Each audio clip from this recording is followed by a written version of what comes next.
Welcome to another edition of the Turnpike Sports Book Report. I'm Doug Weischadle here with Dave Weischadle. We're here to give you a whip-around look at some of the latest news coming out of the sports betting and casino industries. This week in our state and national reports, we've got June numbers to talk about. Deals, we've got a live casino deal, we've got a predictive games deal, as well as a NASCAR deal. Well, predictive games is just in time for the NFL season, so yes. They're huge on predictive games. So. In the industry updates, we've got licenses, launches, we've got an exit, as well as more C&Ds, cease and desists. More cease and desists. Yes. Last week we didn't have any. I'm doing them every other week. Oh, okay. I thought there's just too many. There was a lull in the action. There wasn't a lull. It was okay. All right. And also a legislative roundup: New Jersey, Massachusetts, and Georgia. Mm-hmm. We'll be right back to start talking state and national after this.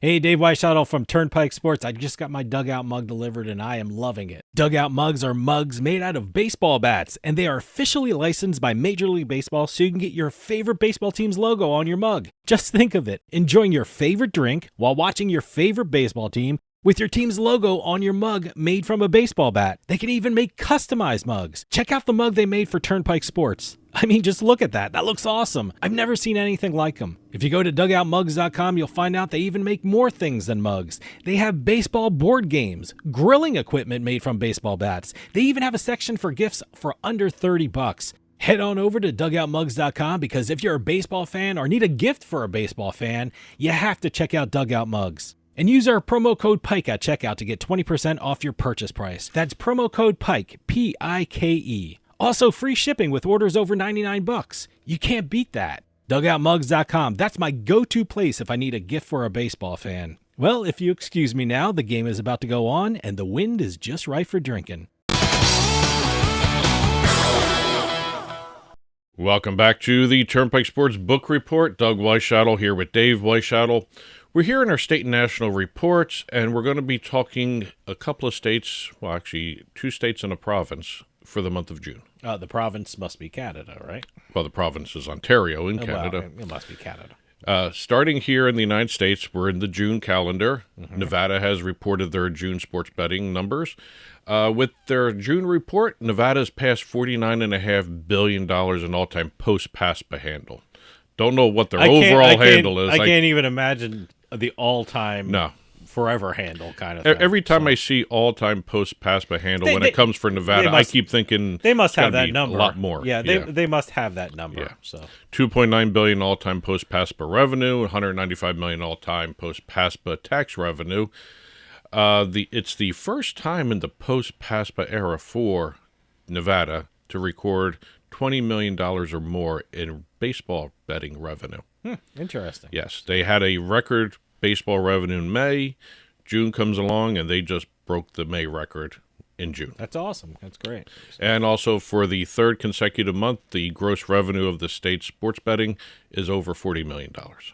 I think all the big-time contest players are, I guess right now is the time to sign up, or you must be signed up already. Yeah. So or beginning to. Yeah, I guess the whole deal with that is in those contests is you have to register in person, but then during the season you can hire a proxy. So wherever you are in the country, you just get the proxy to place a bet for you. And I think you got until, a week or two before the season begins to get everything registered and set up. I know Circa is the biggest, so that they have the was the Circa Millions and then the Circa Survivor, right? And Survivor is basically picking the winners. Exactly. And stuff, but no, it's fun. I always like listening to how many people are playing that and how many people fall away and how many people have this team and how many people have that team. I know everyone first week last season when I guess everyone was on Cincinnati and then they lost against the Patriots. Yeah. That was like a bloodbath. Well, moving over to the state of Michigan, we've got their June numbers, $21.8 billion in all-time handle, $20.5 billion in all-time mobile handle, $1.978 million in all-time revenue, and $64 million in all-time tax revenue. They also do their iGaming numbers, and what we have here is FanDuel leading in terms of iGaming handle, $103 million for the month of June. Got DraftKings with $95 million. BetMGM is third with almost $41 million, and then we have Fanatics number 4, which is a good showing for Fanatics now, $26 million. Last but not least, we have Ontario. Moving up to Canada, we have Ontario reporting their June numbers. They started doing monthly reports. Okay. So it's nice to see an Ontario report to change of pace for us. Three forms of gaming generated more than $300 million in total non-adjusted gross income in Canadian dollars for the third consecutive month. It's also the fourth time gaming operators reached $300 million in revenue since launch in April of 2022. And Ontario has basically everything, sports betting and online casinos and things like that. So they also do a poker report. Yes, poker. Yeah, they do poker. Generated a handle of $132 million in the province and a revenue of $5.4 million. Great. Interesting numbers in terms of the gaming accounts that are active in the province. They actually do release those numbers as well. We've got just 1.01 million active accounts as of June. All right. That's from 303,000 from June of 2024. Okay. So they have had growth by leaps and bounds here. The numbers are going in the right direction. Yes. And it's the 8th consecutive month they've had over 1 million active accounts in the province. Yep. It's a great market. I mean, it basically has everything you ever want. I mean, New Jersey's like that too, so it's great. Here's the big number they look at: the average revenue per active player, $300. Okay. And it's reached $300 for only the 6th time in its history. Okay. All Short history as it is. That's a great figure. Yeah. That's an important figure for the gaming operators. Yes. That's it for the state and national reports. We're going to start talking deals right now.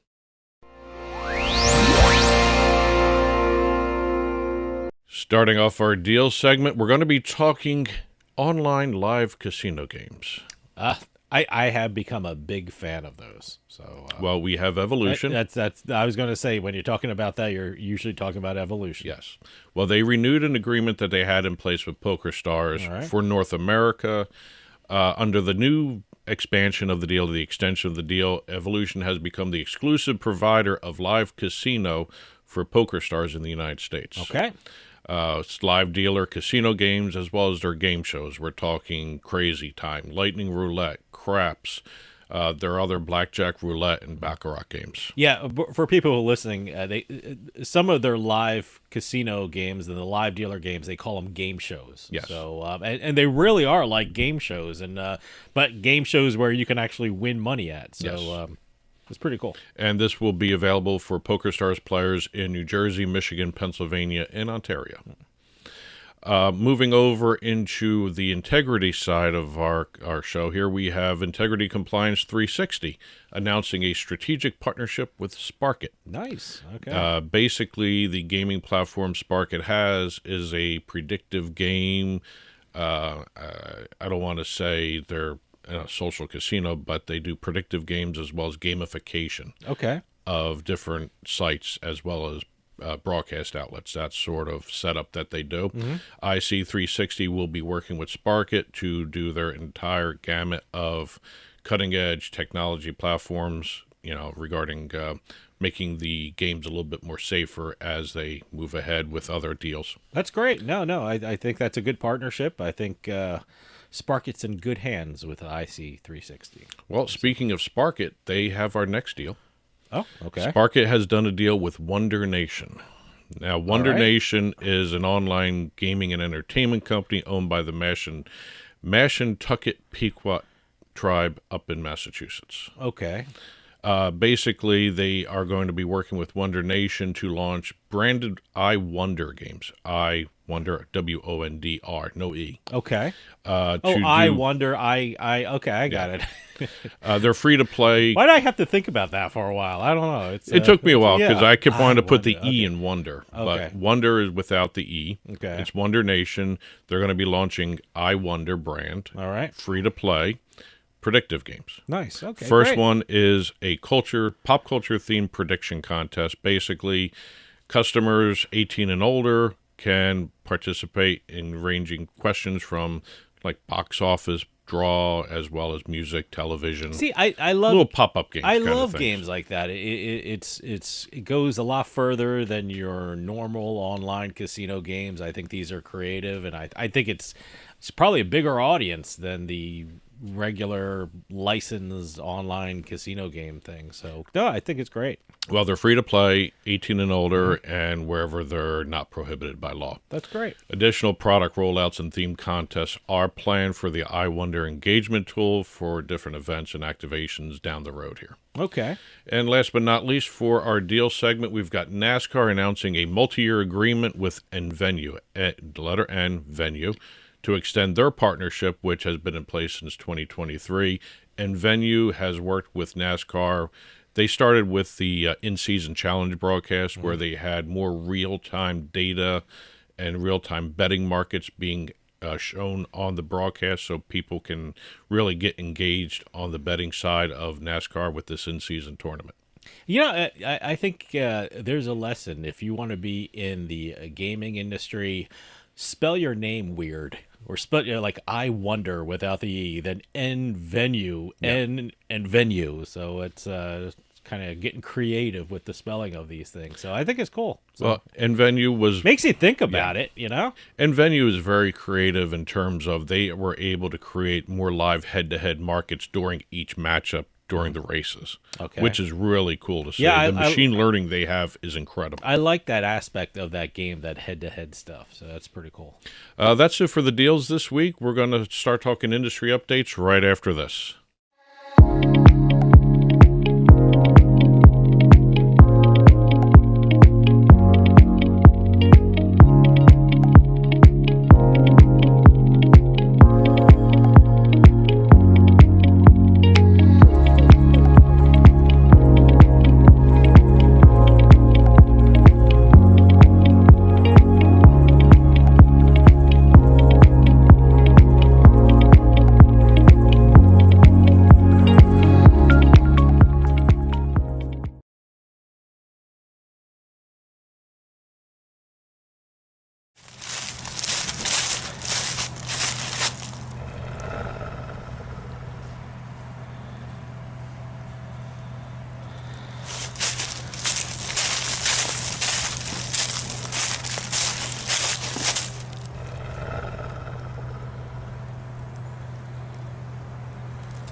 Welcome back to the Turnpike Sports Book Report. Doug Weischadle here with Dave Weischadle. We're here in our industry updates segment, and I thought I'd start off with some college football talk.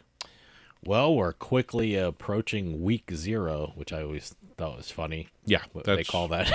That's their what? It's the first week, but we're calling it week 0. So, Well, okay, I guess that's before any of the conference games. Or I guess it's just a few games. I think week 1 is when everyone jumps in, all the teams play. But week 0 is kind of the specialty. It's like the marketing Week 0. aspect Yeah, of the hey, college sports there. But here we have. I wonder if that's trademarked anywhere. Probably is. Week 0? Probably Okay. is. We have the Atlantic, the ACC, the Atlantic Coast Conference, announcing that they will be releasing public availability reports at least 48 hours before all conference games this football season. And the bettors and operators rejoice. That's important. These are Why do you think they did that? Well, it's the commissioner said so. Yeah. To counter a push by gamblers to gain inside information. Okay, there you go. So Availability reports will be required. They're going to be listing players as available, questionable, doubtful, or out. That's a day before a game and 2 hours before kickoff. They're going to issue another one. let me tell you something. With fines attached if you don't. If you're a adhere to sharp this. bettor, you're going to get inside information anyway. You're going to get information that a lot of people don't have because they have contacts or they have some insane, crazy algorithm that predicts something, and so sharps will always be sharps. But this is good news for the run-of-the-mill recreational bettor.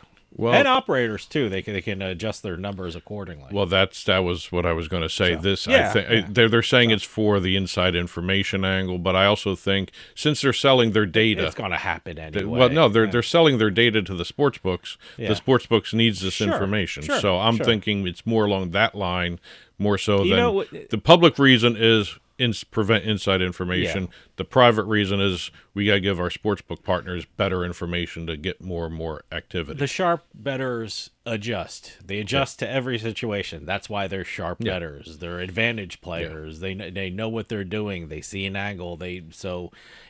Certainly it's good for recreational bettors and certainly good for the operators. But sharps will be sharps. But there is a public and a private reason for all this. Sharps will be sharps. Yeah. But like I said, public and private reasons for all this.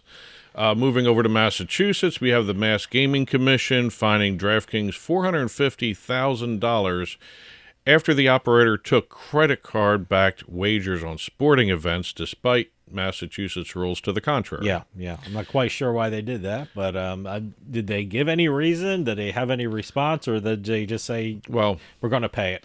So. They accepted over 1,100 unlawful transactions from 218 customers, more than $83,000 in illegal bets over a couple different periods. 3 distinct time frames that the Mass Gaming Commission investigators found out, so they disregarded the fact that it's not really an accidental situation. The investigators. Okay. Yeah, they felt that this was not an accidental. This was more than just a singular incident. They had multiple incidences, different times. Did they give? So they just find them. DraftKings any reason? Was there like a glitch in the system, or what? I think they were trying to explain that way. Okay. Or they explained it away that way. All right. Well, to maybe lessen the fine, but the investigator said 3 distinct time frames indicating systemic trends. More than singular incidences. All right. That was where the Gaming Commission came down hard on it. And I've seen reports this is either the largest or one of the largest fines the Mass Gaming Commission has levied against an operator. Was it $450,000? Yes. Wow. Okay. Moving over to the Commonwealth of Pennsylvania, we have Betfred closing down its online sports betting operations in the Keystone State. Now, is that the last state that Betfred is in? Or they are out. Are they completely out of the U.S.? Pennsylvania was the last state for them to close up in. They had closed up in Iowa, Washington, Arizona, Colorado, Ohio, Maryland, Virginia in 2024, Nevada earlier this year, and now Pennsylvania was their last state that they were operating in online sports betting. They still have that deal in place with Wind Creek Bethlehem. Okay. But no one knows whether or not the retail book is going to still maintain the Betfred brand on it. Okay. Moving over into the state of Kentucky, we had Churchill Downs announcing that NBC Sports will showcase the Kentucky Oaks in prime time for the first time ever. Wow. In 2026. Hey, all this is great for horse racing. I mean, it's that we talk about sports betting a lot, and in New Jersey they said we enacted sports betting to help out the horse racing industry, and it's great that this is helping the horse racing industry too. NBC's getting involved.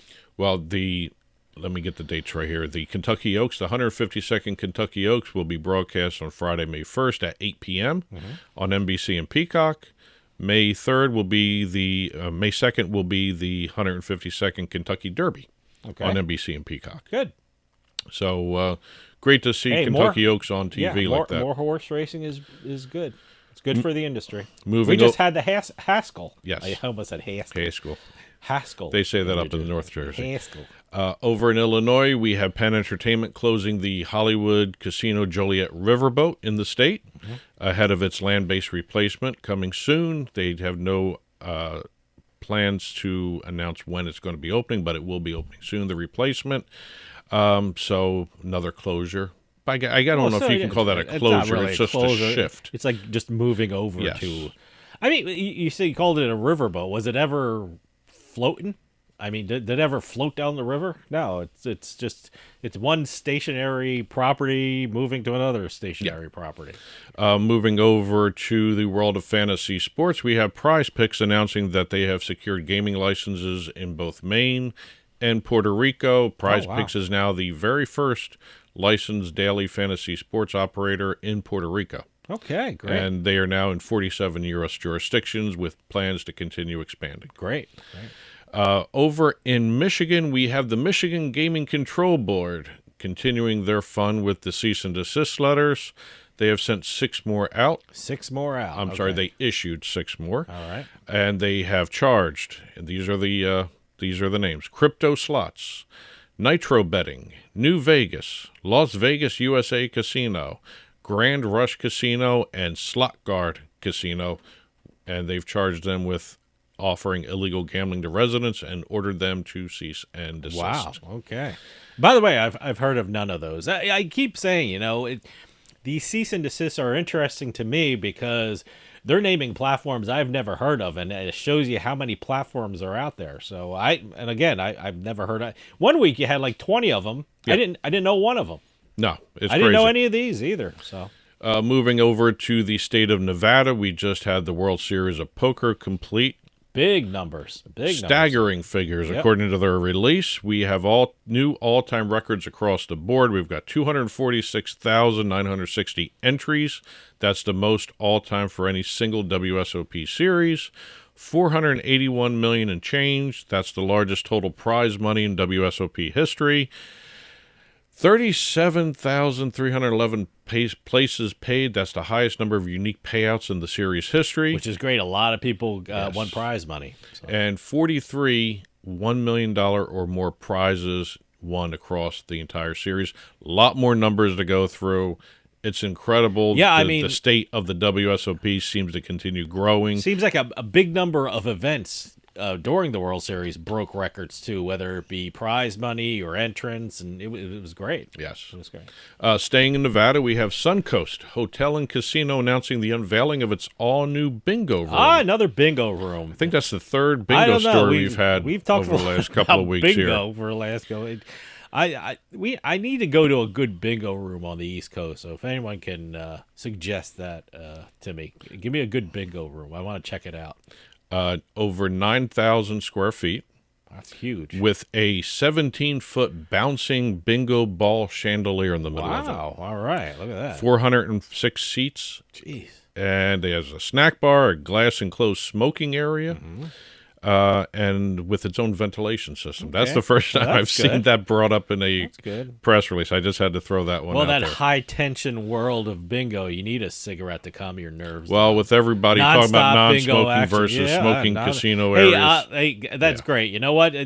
As a guy who wears contacts, you walk into a gaming floor that's filled with smoke and my eyes just start to crust up, or just the enormous amount of smoke in there. It dries out my eyes. And last but not least, we have a casino grand opening. We have the Elk Creek Kiowa Casino, the first Kiowa casino in Kiowa County, which is kind of unusual for the Native American tribe not to have a casino in their own backyard. But Kiowa County got its first Kiowa casino. I'm assuming there are other brand casinos in the county. This one's a brand new 25,000 square foot casino with over 250 slot machines, table games, a bar, and the debut of the Boomerang Diner. Oh, okay.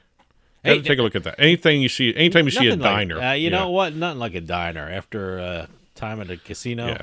That's the Jersey in me. Yeah. Just seeing the diner, you kind of gravitate toward those. Sure. That's it for the industry updates. We're going to finish up with our legislative roundup.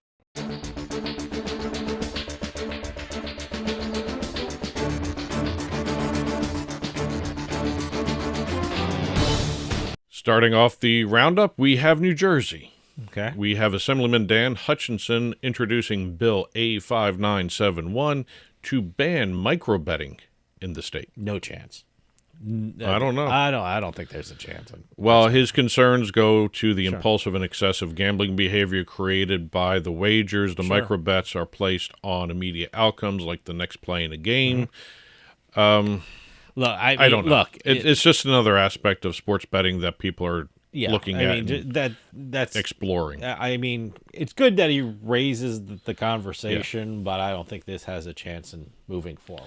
Well, I'm sure it'll get a lot of attention. People will talk about it, which is good. Yep. Bringing up the issue is always good, but I don't see this moving too far. Given New Jersey's push to tighten gambling advertising restrictions, gambling restrictions overall, responsible gambling, it follows along a certain path. Again, it's one of these situations where you may have to try and look at the balancing act between allowing the micro betting versus the addictive behavior that advocates are arguing against the No, micro betting. Look, I understand it. I get what he's saying, but it brings up the conversation. Yeah. It's an important conversation. Yeah, even if it doesn't go anywhere, it's good to have the conversation. Yeah, sure. And the bill would make a violation a disorderly persons offense with fines ranging from $500 to $1,000 per violation. Mm-hmm. So God help somebody under this bill that does 20 micro bets in a game.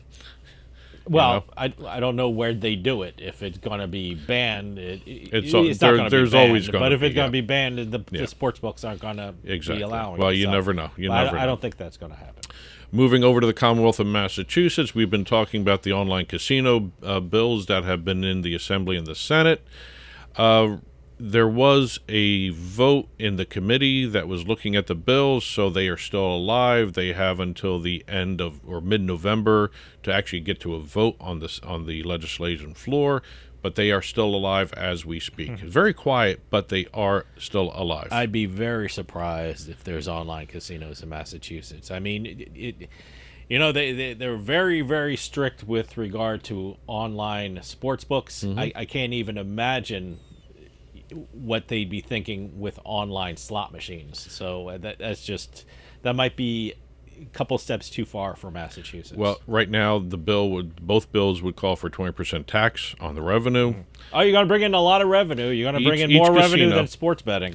Each casino, the 3 casinos in the state, would have 2 partners each. Yeah. Plus, there'd be 4 untethered licenses. Yeah, so, we have that in New Jersey, and we have online casinos in New Jersey, but for Massachusetts, right now, at this time, I think it's a little bit too far for them to expect online and $5 million license fee with $5 million renewal fee, so there's even more money coming in. Sure. Last but not least, we have Georgia, which has no legalized gambling whatsoever. They do have fantasy sports. They do have lottery, but we have the House Study Committee called House Study Committee on Gaming in the state of Georgia. All right. What a name. Yeah. Very creative. But they are exploring the pros and cons of legalizing gambling in the state. Sports betting, horse racing, casino gaming, as well as sports betting and online sports betting, but no online casinos have been mentioned in the charter for this committee. Well, I don't think if a state's going to allow gambling for the first time ever, like casino or sports, they're not going to bring in the online casinos. No. That's a little too far. Like Massachusetts, that's a little too far down the road. Probably sports betting, I would think. The other thing I've seen in these new markets that create the gambling market in general, they're going to fall victim to that cannibalization argument right off the bat, and that's going to be kind of interesting. I see Georgia doing something like Tennessee. Tennessee only has online sports betting. They don't even have retail sports. Well, they don't. So Georgia doesn't even have horse racing or that's casinos. That's what I'm saying. Georgia, if they're going to do something, they'll probably start with the online sports. Yeah, and I think sports betting, horse racing, casinos, online casinos is too much. Yeah. Well, that's it for this week's Turnpike Sports Book Report. As always, if you've been watching on TV, there's a ticker flying by below us with additional gaming stories, domestic and international, as well as entertainment stories. Conference announcements are all listed there. And also, as Monday morning when this is released, you'll see the full print version of the book report on our blog, turnpikesports.us. Click on the blog button. You'll see the full print version there, which has stories we talked about, stories in the ticker, as well as stories we didn't have a chance to talk about anywhere else. They're going to be on the blog after this show is released. And as always, news, announcements, conference announcements, info at turnpikesportsradio.com, and we'll be glad to put them into the show or the blog or the ticker. And that'll do it for us this week. We'll see you next time on the Turnpike.